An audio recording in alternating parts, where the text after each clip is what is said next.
আন্দোলন হয়, কিন্তু এভাবে আগুন দিয়ে মানে গণভাবে পোড়ানো আমার মনে হয় এর আগে আমরা কখনো দেখিনি।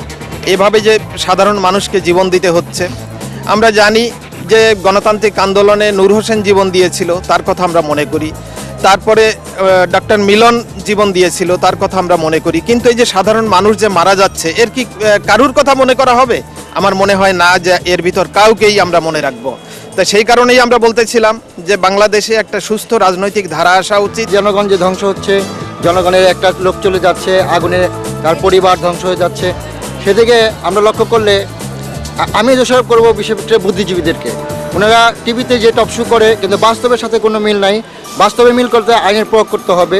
এটা আন্দোলন করবে কেন, জ্বালা প্রয়োগ করে কেন? আর জনগণ, সাধারণ জনগণকে এরকম নীরব থাকা উচিত না, তাদের তীব্র প্রতিবাদ করা উচিত। যেভাবে আন্দোলন হচ্ছে, এই আন্দোলন দিয়ে কোনোভাবেই সরকারকে পতন ঘটানো সম্ভব, এবং এই সরকারও যে তার দৃঢ় যে অবস্থানে আছে, এই দৃঢ় অবস্থান থেকে তাকে অবশ্যই নমনীয় হতে হবে এবং উভয় নেত্রীকে একসাথে বসতে হবে, তা নাহলে এটার কোনো ফয়সালা আসবে না। বর্তমান যে পরিস্থিতি, সবাই দুই নেত্রীর কথা বলছে যে এরা বসলেই সমঝোতা হবে, কিন্তু আমি মনে করি না দুইজন বসলে সমঝোতা হবে। এখানে একমাত্র সাধারণ জনগণের রাস্তায় নেমে আসতে হবে। হরতাল এবং অবরোধের মাধ্যমে এখন যে ধ্বংসাত্মক কার্যকলাপ চলছে, সেটা হলো যে ককটেল নিক্ষেপ এবং গাড়ির মধ্যে পেট্রোল বোমা দিয়ে মানুষকে জ্বালিয়ে ফেলা। এই সমস্ত বিষয়গুলো কেন আসলো আজকে আমাদের রাজনীতির মধ্যে?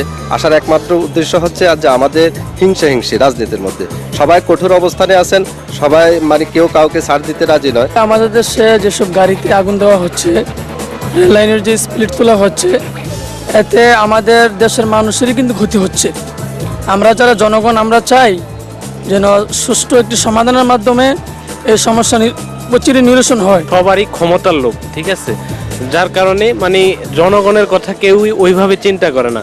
যদি ওইভাবে চিন্তা করতো তাহলে আজকে এই অবস্থা হতো না। আজকে একটা লোক ঘর থেকে বের হলে বলতে পারে না সে আবার কিভাবে ঘরে যাবে, ঠিক আছে, সে প্রতি মুহূর্তে আতঙ্কে থাকে এবং সে বাসে উঠবে যে তার কোনো নিশ্চয়তা দিতে পারে না। কিন্তু সরকারের উচিত এই চিন্তা করা যে জনগণ কিভাবে থাকবে। হরতাল দেয়া কোনো সময় দেশ উন্নতি হবে না, দেশ ধ্বংসের দিকে যাবে। হরতালে কোনোদিনও জনগণের কাম্য না, এবং এটা প্রতিহিংসার রাজনীতি করে এই দেশে বিশ্বের ভিতরে এটার কোনো নামই ছিল না। কত নম্বর ছিল এই দেশের, কোনো এটার নামই ছিল, কিন্তু এই আমলে 11 নম্বর অর্থনীতিতে বাংলাদেশে অনেক স্বয়ংসম্পূর্ণভাবে এগিয়ে গেছে। এটার হিংসায় এই আগুন জ্বালা পোড়া দেওয়া তারা এই দেশে যত সন্ত্রাসী এই দেশে করতেছে, এই দেশের মানুষ এটা দেখতে চায় না। যেভাবে সুষ্ঠু নির্বাচন হইতে পারে, গণতন্ত্র থাকতে পারে যার দ্বারা, এরই আমরা। সবাইকে ধন্যবাদ জানিয়ে শেষ করছি আমাদের আজকের অনুষ্ঠান পাবলিক রিঅ্যাকশন। আবারও দেখা হবে একই সময় চ্যানেল আইতে।